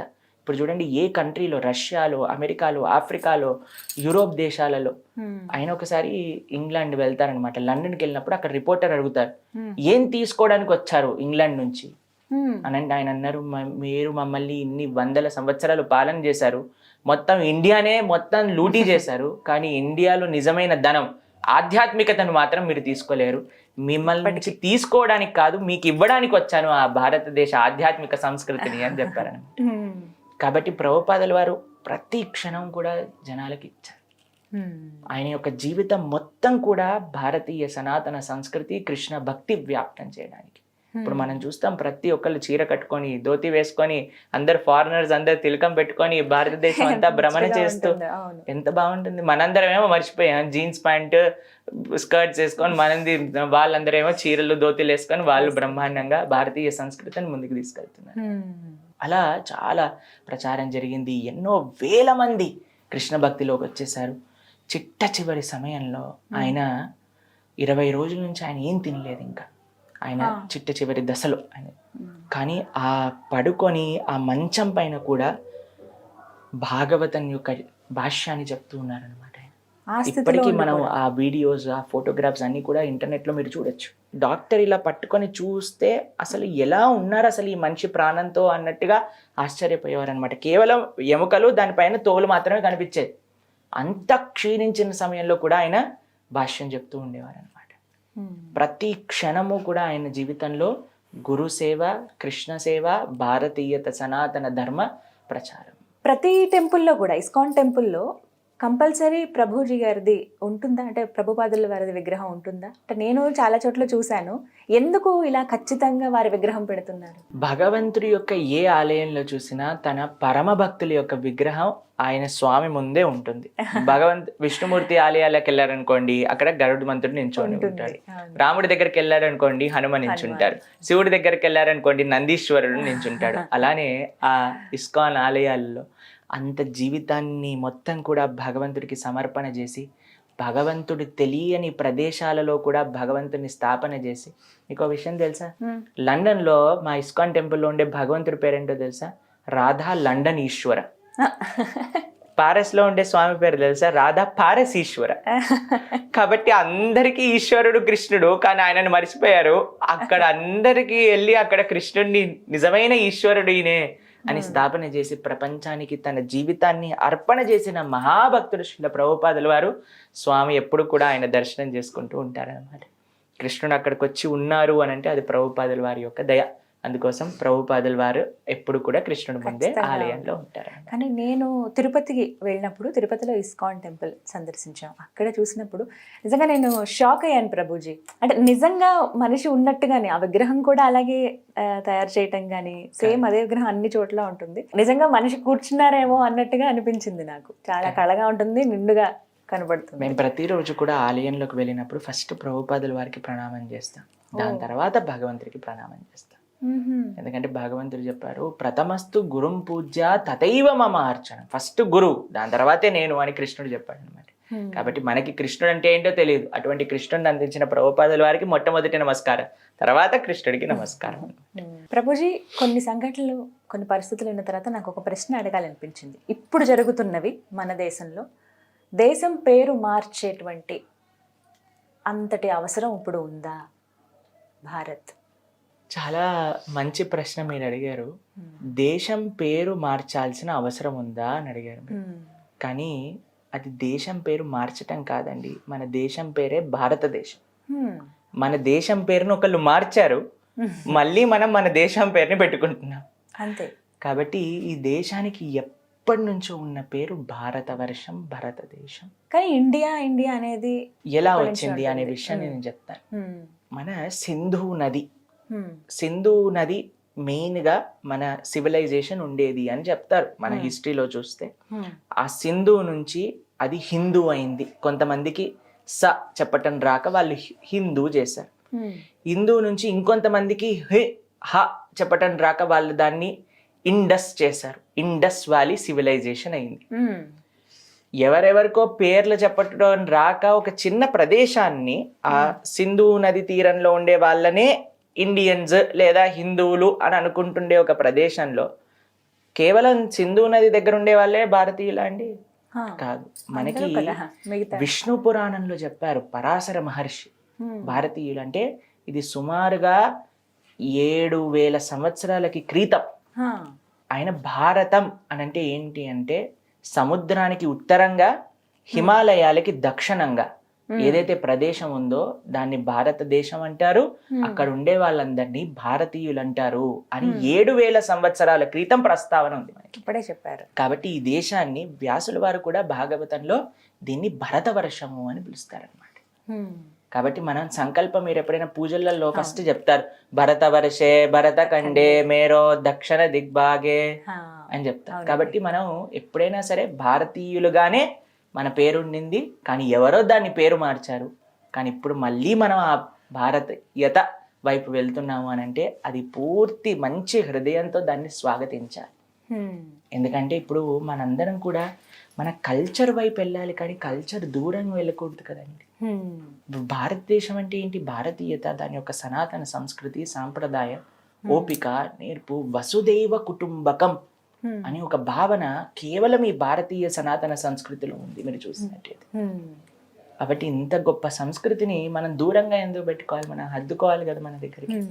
ఇప్పుడు మీరు చెప్పారు మేము ఇప్పుడు మన స్టూడియోలో వినాయక చవితి సెలబ్రేషన్స్ చేస్తున్నాము అని. ఎందుకు చేస్తున్నాం మనం? ఎందుకంటే అది మన సంస్కృతిలో ఒక భాగం కాబట్టి.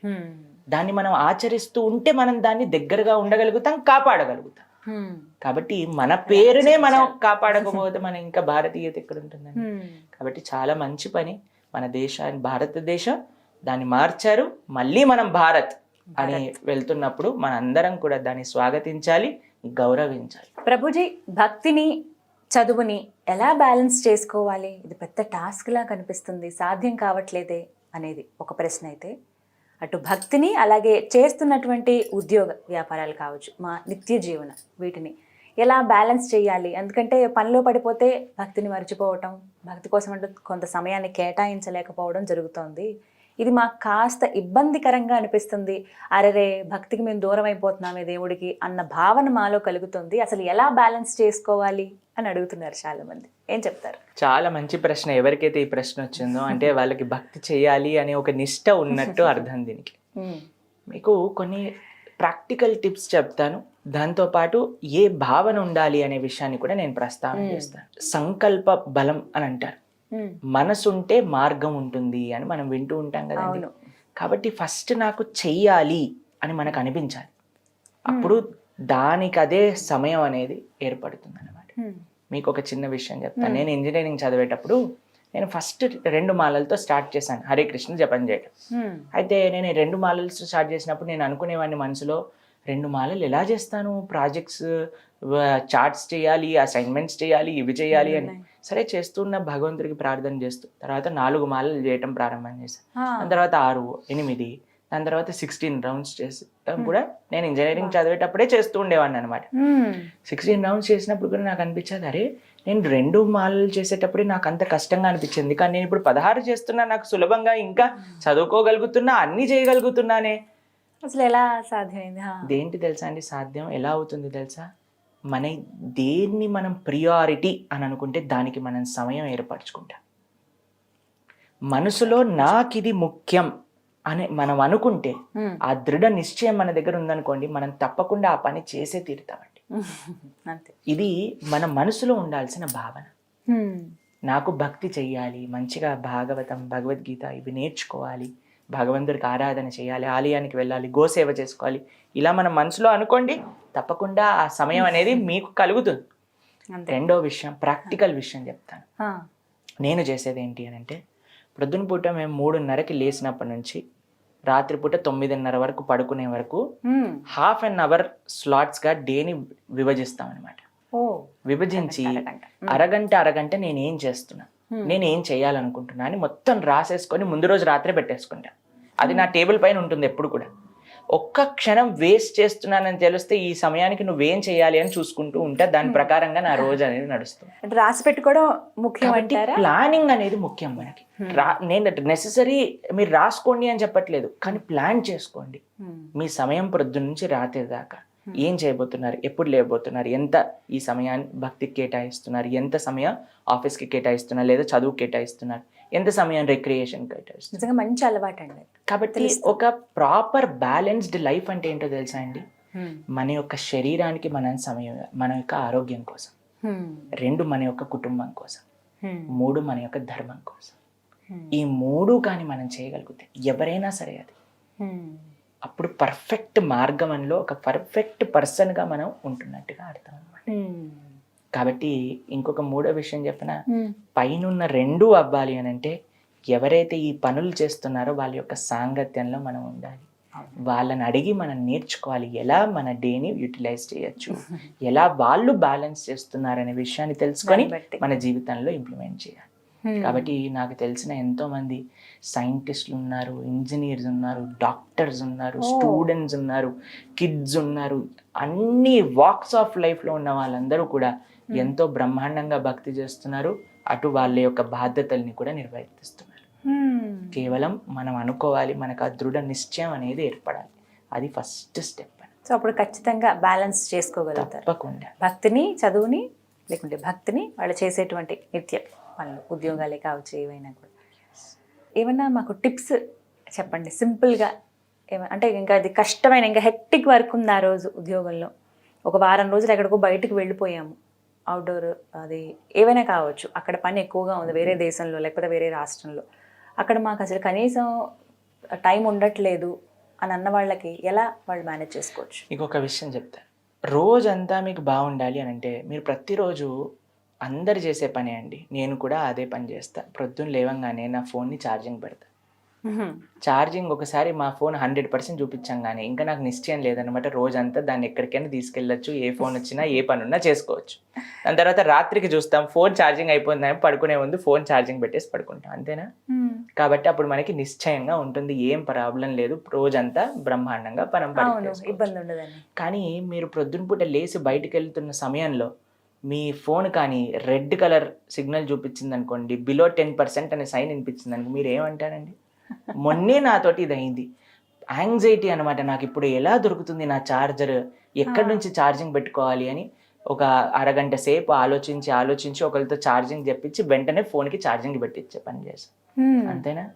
కాబట్టి మనం ఫోన్కి ఛార్జింగ్ పెట్టుకుంటే ఎంత నిశ్చయంగా రోజంతా ప్రశాంతంగా ఉండగలుగుతామో, అలా ప్రొద్దున లేవంగానే కొద్దిసేపు భగవంతుడి యొక్క ఆరాధన, జపము, నామము, భాగవతం చెప్పడం మనం చేసుకొని ప్రొద్దున ఎలా అయితే మళ్ళీ రాత్రి ఛార్జింగ్ పెడతారో, రాత్రి starting with Krishna, ending with Krishna, ఇది చేస్తే మధ్యలో అంతా మీకు బాగుంటుంది. కానీ కొంతమంది రోజంతా కూడా రెస్ట్లెస్గా, మనసు బాగాలేనట్టు, ఎవరైనా దగ్గరికి వెళ్ళారనుకోండి, రోజు జాగ్రత్తగా వెళ్ళండి ఎందుకంటే ఈరోజు మూడు బాగాలేదు ఆయనకి, ఎందుకు ఇలా వస్తుంది అని అంటే మనం ప్రొద్దున రాత్రి ఛార్జింగ్ పెట్టలేదు, మన స్పిరిచువల్ బ్యాటరీని ఛార్జింగ్ చేయలేదు అనమాట. కాబట్టి మనము స్ట్రాంగ్గా ఉంటే మనం చేసే పని, చాలామంది ఏమనుకుంటారు తెలుసా, నాకు ఇప్పుడు పని ఉంది కాబట్టి నేను ఇది చేయను అని అనుకుంటారు. కానీ తెలుసుకోవాల్సింది ఏంటంటే, నువ్వు అది చేస్తే నీ పని ఇంకా ఎఫిషియెంట్గా నువ్వు చేయగలుగుతావు, సులభం అవుతుంది, ఇంకా బాగా చేయగలుగుతారు. అది ముఖ్యం అనమాట. కాబట్టి ఇది తెలుసుకున్నప్పుడు, అందుకే మేము ప్రతిరోజు కూడా అందరూ కూడా ప్రొద్దున లేవంగానే కృష్ణ భక్తికి సంబంధించిన జపం చేసుకోవటం, ఆరతి చేసుకోవటం, భాగవతం వింటాం, అయిపోయిందంటే నెక్స్ట్ రోజంతా పని చేయండి. దాని తర్వాత సాయంత్రం పూట కొద్దిసేపు కీర్తన వినటం, భగవద్గీత చదువుకోవటం, కుటుంబంతో కలిసి చేయండి. ఎంత ప్రశాంతంగా మీ రోజంతా ఉంటుంది అనే విషయాన్ని మీకే అర్థమవుతుంది అనమాట. కాబట్టి it is simple, starting and ending. Prabhuji, ఈ మధ్య కాలంలో నేను ఒక వీడియో చూశానండి, కృష్ణుడు చనిపోయాడు, తను చనిపోయే ముందు ఈ విధంగా కొన్ని కార్యక్రమాలు, కొన్ని క్రియలు తాను చేశారు అని అన్నప్పుడు నాకు ఆశ్చర్యం అనిపించింది. దేవుడు నిజంగా చనిపోతాడా? ఆయన అంత్యక్రియలు ఇలా జరిగాయని కూడా చెప్తూ ఉన్నారు. అవి ఎంతవరకు నిజం? ఆ వీడియోలు నాకు మిమ్మల్ని అడిగితే కరెక్ట్ ఆన్సర్ వస్తుంది, నా సందేహం నివృత్తి అవుతుందని భావించాను. నిజంగా దేవుడికి మరణం ఉంటుందా? ఒక విషయం చెప్తాను మీకు. మనం ప్రొద్దున పూట లేసేసరికి సూర్యుడిని చూస్తాము. చూడంగానే ఈరోజు సూర్యుడు పుట్టాడు ఇప్పుడు అని అంటామా మనం? రాత్రిపూట చీకటి అయిపోగానే సూర్యుడు చనిపోయాడు అని అంటామా? మనం ఏమంటాం? సూర్యుడు ఉదయిస్తాడు, సూర్యుడు అస్తమిస్తాడంట. మనకి అస్తమిస్తాడు, మనకి సూర్యుడు కడిపోయినంత మాత్రం చేత సూర్యుడు వెళ్ళిపోయినట్ట, ఇంకెక్కడో వెలుగునిస్తున్నట్టు కదా ఆయన నిరంతరం అలానే ఉంటాడు. కాబట్టి భగవంతుడు కూడా అసలు జన్మనే లేదు ఆయనకి. ఆయన భగవంతుడు ఎప్పుడు కూడా జన్మించడు మానవుడిగా, భగవంతుడు అవతరిస్తాడు, భగవంతుడు ఉదయిస్తాడు. ఉదయించిన సూర్యుడు ఎలా అయితే అస్తమించటం అని అంటే ఇంకొక ప్రదేశంలో ఉన్నారు, నువ్వు చూడలేకపోతున్నావు అంతే. కాబట్టి భగవత్ అవతారం కూడా ఒక దగ్గర పరిసమాప్తం అయిపోయింది అని అంటే ఇంకెక్కడో కృష్ణుడు లీల చేస్తున్నట్టు అనమాట. కాబట్టి భగవంతుడికి ఎప్పుడు కూడా మరణం అనేది ఉండదు. కానీ ఆధారాలతో సహా ఉన్నాయి, ఏ విధంగా చేశారు, చనిపోయాడు కృష్ణుడు అని కూడా. సరే, మీకు ఒక ఉదాహరణ చెప్తా. కృష్ణుడు 7 సంవత్సరాలు ఉన్నప్పుడు మనం చూస్తాం గోవర్ధనాన్ని ఎత్తారు. ఒక ఎడమ చేతి చిటికని వేలు పైన 21 కిలోమీటర్లు ఉండే ఒక పర్వతాన్ని, ఇప్పుడు మనం చూస్తే 21 కిలోమీటర్లు, ద్వాపర యుగంలో ఎలా చాలా విస్తారితంగా చాలా వైభవంగా ఉండేదని చెప్తారు.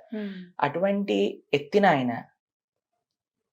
మనకి ఒక చిన్న, మనం అప్పుడప్పుడు వింటుంటాం కదండి, ల్యాండ్ స్లైడ్ అయిపోయిందండి, లారీలు కార్లన్నీ కూడా చట్నీ అయిపోయాయి, ఆ రాళ్ళు పడిగా అని వింటూ ఉంటారు మీరు, అవును. న్యూస్లలో వస్తూ ఉంటుంది. అవును. ఆ హిమాలయాల ప్రాంతాల్లో రాళ్ళు ఒక రాయి పడితేనే మనిషి పోతాడు, అటువంటిది ఒక పర్వతాన్ని ఎత్తిన కృష్ణుడికి ఆ రోజు ఏం కాలేదు 7 సంవత్సరాల వయసులో ఉన్నప్పుడు.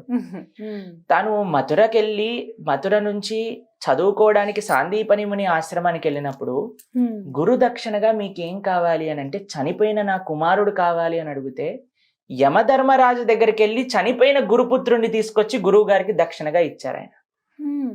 మూడవది మనం లాస్ట్ టైం కూడా చెప్పుకున్నాం, ప్రహసన అనే ఒక పర్వతం పై నుంచి జరాసంధుడు యుద్ధం చేసినప్పుడు కృష్ణ బలరాములు ఇద్దరు కూడా ఎన్ని యోజనాలు విస్తీర్ణం ఉన్న పర్వతం పైన నుంచి దూకితే ఆయనకి చిన్న ఫ్రాక్చర్ కూడా అవ్వలేదు. యమలోకానికి వెళ్ళారు, బలి మహారాజ్ దగ్గరికి వెళ్ళారు, విష్ణుమూర్తి దగ్గరికి వెళ్ళారు వైకుంఠంలో.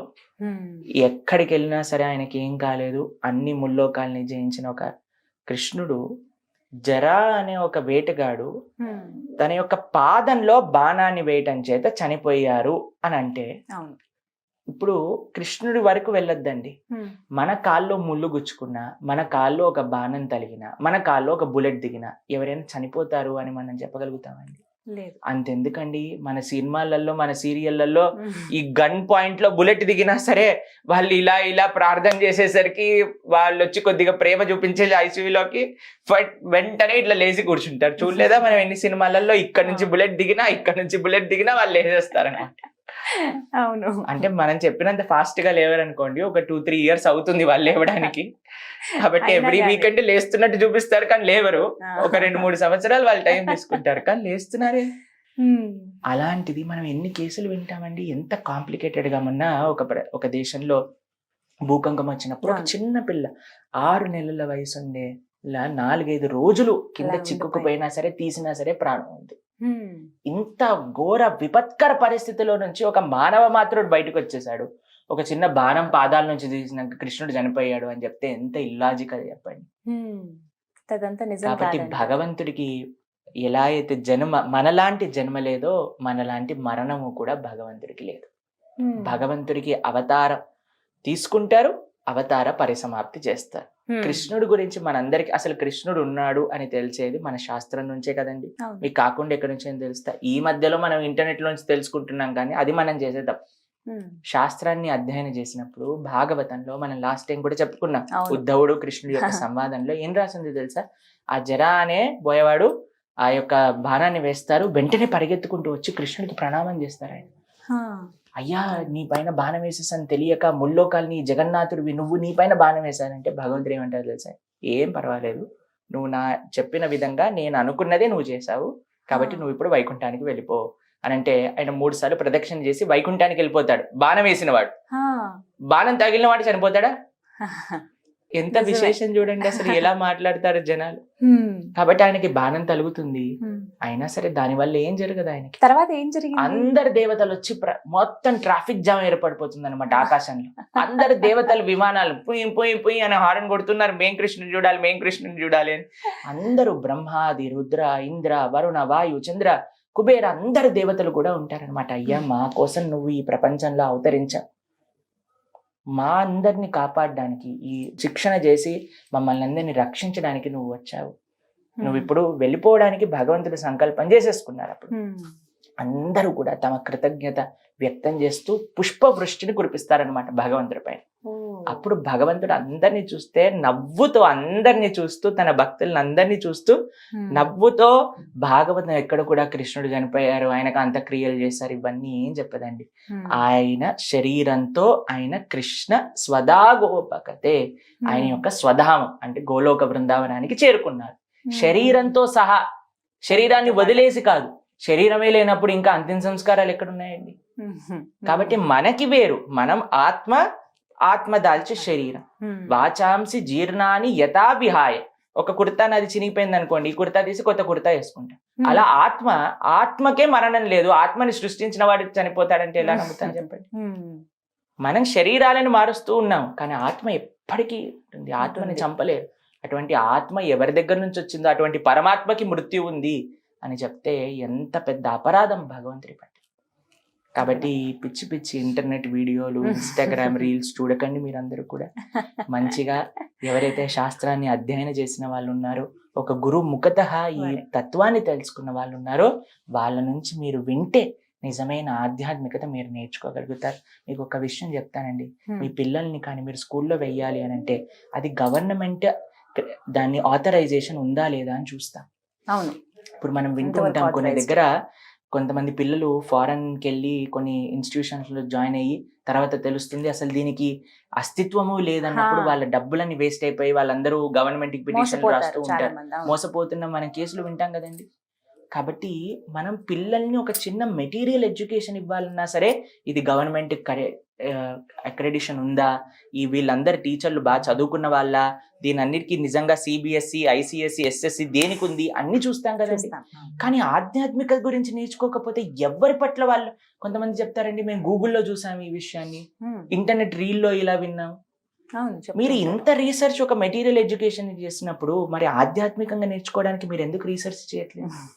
నేను వింటున్న సోర్స్ ఏంటి, ఆయన చదువుకున్నారా, ఏమైనా చేశారు, ఎంత సాధన చేశారు, ఏ గురువు, ఏ పరంపర అని మనం ఎందుకు ఆలోచించట్లేదండి? కాబట్టి అన్నీ చూడాలి. నాకు మీకు చేసే ఒక ప్రార్థన ఏంటి అని అంటే, మీరు భగవంతుడి గురించి ఆధ్యాత్మికమైన విషయాలు విన్నప్పుడు ఒక ప్రామాణికమైన పరంపరలో వస్తున్న వ్యక్తుల నుంచి వినండి. ఎవరైతే సాధన, అధ్యయన, నిష్ఠ, ఆచరణ ఉందో వాళ్ళ దగ్గర నుంచి మీరు భగవంతుడి గురించి విన్నప్పుడు వినయంతో అప్పుడు మాత్రమే మీకు అర్థమవుతుంది. అందుకే కృష్ణుడు భగవద్గీతలో అర్జునుడికి చెప్తారండి, ఎలా నువ్వు భగవంతుడి గురించి తెలుసుకోగలుగుతావు అంటే తద్విద్ధి ప్రణిపాతేన పరిప్రశ్నేన సేవయా ఉపదేక్షంతి తే జ్ఞానం జ్ఞానినః తత్వదర్శినః. ఎవరికైతే ఆ జ్ఞానం ఉందో ఆయన దగ్గరికి వెళ్ళు, ఆయన సేవ చేసుకో, ఆయన దగ్గర నుంచి కూర్చొని ఆయన చెప్పేది విను, ఆయనని ప్రశ్న అడుగు, అప్పుడు ఇక ఆధ్యాత్మిక జ్ఞానం అందుతుంది అని చెప్పారు. మీరు ఇన్స్టాగ్రామ్ రీల్ కి సేవ చేయగలుగుతారా? మీరు ఇన్స్టాగ్రామ్ రీల్ కి ప్రశ్న అడగగలుగుతారా? కాదండి, చూడటం కాబట్టి వరకే. ఎలా చెప్పండి మీరు? కాబట్టి సనాతన ధర్మాన్ని పాడు చేయడానికి ఎన్నో శక్తులు పనిచేస్తున్నాయి. ఎంతో మంది అజ్ఞానంతో చేస్తున్న వాళ్ళు ఉన్నారు. ఈ రోజు మేము ఇక్కడికి వచ్చి టీవీ మాధ్యమంగా ఎందుకు చెప్తున్నాం అని అంటే, ఎంతమందికి తప్పుడు ఇన్ఫర్మేషన్ వస్తుంది. ఆ తప్పుడు ఇన్ఫర్మేషన్లో మనకి 4 మంచి మాటలు, ఏవో మేం చెప్తున్న మాటలు కాదండి, ఇది మన ఇంతమంది ఋషులు, ఆచార్యులు, గురువులు తమ జీవితాన్ని అంకితం చేసి ఇచ్చిన శాస్త్ర సారాంశాన్ని మా గురుముఖతగా మేము విన్నాం. కాబట్టి ఒక 10 మందికి మంచి విషయాలు ఒక పోస్ట్ మ్యాన్ ఎలా అయితే డెలివరీ చేస్తారో అలా మేము ఇక్కడికి వచ్చి డెలివరీ చేయడానికి మీకు ప్రయత్నం చేస్తున్నాం అన్నమాట. కాబట్టి మాకు ఒకటే ఒక ప్రార్థన, మీ అందరి పట్ల ఆధ్యాత్మిక విషయాలు ప్రామాణికమైన వ్యక్తుల నుంచి మాత్రమే వినండి, అప్పుడే మీరు సరైన మార్గంలో నడుస్తున్నట్టు. ప్రభుజీ, మన సనాతన ధర్మంలో అసలు ఈ క్యాస్ట్ సిస్టమ్ అనేది ఉందా అండి? ఇప్పుడు ఇన్ని రకాల కులాలు చూస్తున్నాం మనం. నాకు అదే కొంచెం ఒక చిన్న సందేహం, ఇది అంతే. ఏం చెప్తారు? సనాతన ధర్మంలో కుల వ్యవస్థ, కాస్ట్ సిస్టమ్ ఉందా? ఇది చాలా మందికి ఉండే ప్రశ్న. ప్రభుజీ, మన ధర్మంలో ఒకళ్ళు పెద్ద, ఒకళ్ళు చిన్న, ఒకళ్ళు పవిత్రం, ఒకళ్ళు అపవిత్రం, ఇలా ఉందా అని అడుగుతూ ఉంటారు చాలా మంది మమ్మల్ని. సనాతన ధర్మంలో కుల వ్యవస్థ లేదు, వర్ణ వ్యవస్థ ఉంది. కుల వ్యవస్థ, వర్ణ వ్యవస్థ, ఈ రెండిటికి చాలా డిఫరెన్స్ ఉందండి. మీకు ఒక చిన్న ఎగ్జాంపుల్ చెప్తాను. ఒక ఆర్గనైజేషన్, సరే సుమన్ టీవీ తీసుకోండి, దీంట్లో ఒక అడ్మినిస్ట్రేటివ్ డిపార్ట్మెంట్ ఉంటుంది. సిఇఓ మీరందరూ కూడా అడ్మినిస్ట్రేట్ చేస్తూ ఉంటారు. ఇంకొక డిపార్ట్మెంట్ ఫైనాన్స్ డిపార్ట్మెంట్ ఉంటుంది. ఇంకొక డిపార్ట్మెంట్ ఎవరైతే అందరూ పని చేస్తున్నారో స్టాఫ్ గా పనిచేసే వాళ్ళందరూ ఉంటారు. ఒక సిఇఓ ఉంటారు, ఆయన కింద అడ్మినిస్ట్రేటివ్ బ్లాక్ ఉంటుంది, దాని కింద ఫైనాన్స్ ఉంటుంది, దాని కింద ఎంప్లాయీస్ అందరూ ఉంటారు. ఇప్పుడు మీరు చెప్పండి, సిఇఓ ఒక్కరే ఉండాలి, మిగతా వాళ్ళు ఉండకూడదు అని అంటే దీని వల్ల ఏం ప్రయోజనం అండి? ఈ 4 ఎవరు మెయిన్ చెప్పండి మీరు? అందరూ మెయిన్ కదా. ఎవరు లేకపోయినా ఆ వ్యవస్థ అనేది ముందుకెళ్తుందా? కాబట్టి మన సనాతన ధర్మంలో ఉంది ఏంటంటే వర్ణ వ్యవస్థ. బ్రాహ్మణ, క్షత్రియ, వైశ్య, శూద్ర, ఇందులో ఎవరూ తక్కువ కాదు, ఎవరూ ఎక్కువ కాదు, అందరూ సేమ్. వర్ణము అనంటే వ్యవస్థ నడవడానికి ఉండే డిఫరెన్సియేషన్. ఒక్కొక్కళ్ళు ఒక్కొక్క పని. బ్రాహ్మణులు అనంటే ఏంటి? Teachers. Kshatriyas protectors. Vaishyas business man. Shudras employees. ఇప్పుడు మీరు ఐటీ ఎంప్లాయీని చూసి ఏయ్ నువ్వు అపవిత్రం అని అంటావా? ఎందుకంటే everybody has their own way to play. చాలా మంది ఏమంటారు తెలుసా అండి, ప్రభుజీ మన వేదాలలో ఉన్నాయి, బ్రాహ్మణులు భగవంతుడి యొక్క ముఖంలో నుంచి వచ్చారట, క్షత్రియులు భుజాల నుంచి వచ్చారట, వైశ్యులు తొడల నుంచి వచ్చారట, శూద్రులు పాదాల నుంచి వచ్చారట. మీరు గంగా నది ఎక్కడి నుంచి వచ్చిందో తెలుసా అండి? విష్ణు పాదోద్భవీం గంగా అని అంటారు. విష్ణుమూర్తి యొక్క పాదాల నుంచి వచ్చింది గంగా నది. మనందరం ఏమో గంగా నదికి పవిత్రం అవ్వడానికి స్నానం చేయడానికి వెళ్తూ ఉంటాం. విష్ణు పాదాల నుంచి వచ్చిన గంగ పవిత్రం చేసినప్పుడు విష్ణు పాదాల నుంచి వచ్చిన శూద్రులు ఎందుకు అపవిత్రులైపోయారు చెప్పండి? ఎక్కడ ఈ లాజిక్ పనిచేస్తుంది చెప్పండి? మీకు ఇంకో విషయం చెప్తా. మీరు పెద్దల్ని కలవడానికి వెళ్ళారు, వాళ్ళ యొక్క ఆశీర్వచనం తీసుకోవాలి అనుకుంటున్నారు. వెంటనే మీరు ఏం చేస్తారండి? పాదాలకి నమస్కారం. పాదాలు పట్టుకుంటారా లేదా తల పట్టుకుని ఊపేస్తారా?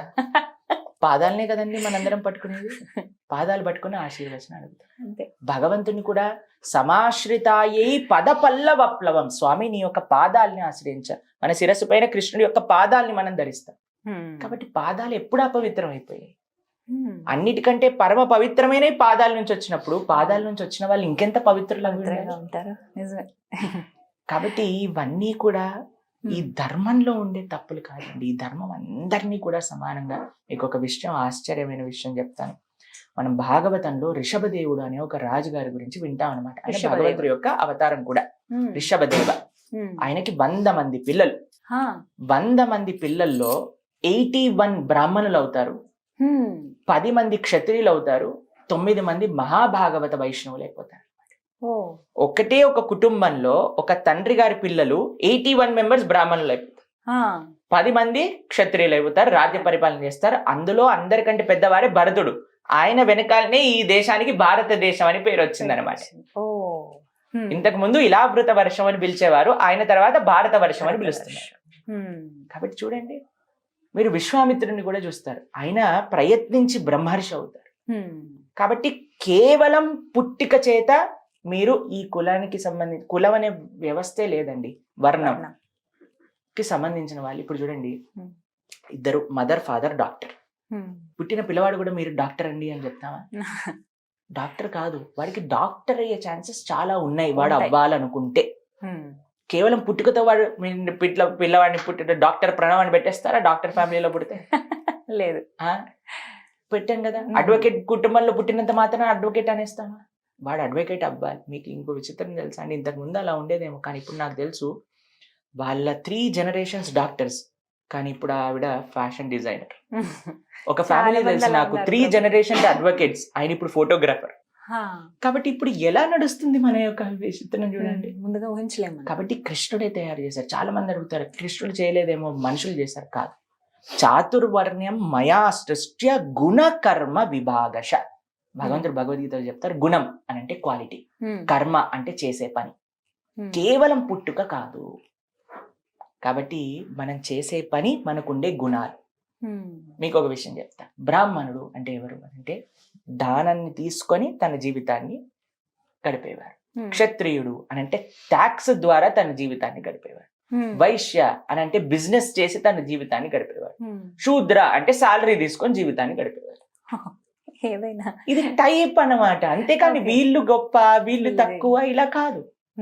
ఇప్పుడు చూడండి, నాకు కాళ్ళు వద్దు, నాకు కావాలని తలే కావాలి. ఎవరైనా చెప్పారంటే నాకు తల వద్దు, నేను కాళ్ళు మాత్రమే ఉంటా అని అంటే ఎక్కడండి బాడీ పనిచేస్తుందా? కాబట్టి everybody has their own way to play. కాబట్టి అందరం కలిసి భగవంతుడి యొక్క ప్రీత్యర్థం పనిచేయాలి. కాబట్టి మన సనాతన ధర్మంలో ఎవరో ఒకళ్ళు స్టార్ట్ చేసిన తప్పుడు, ఈ వీళ్ళు పెద్ద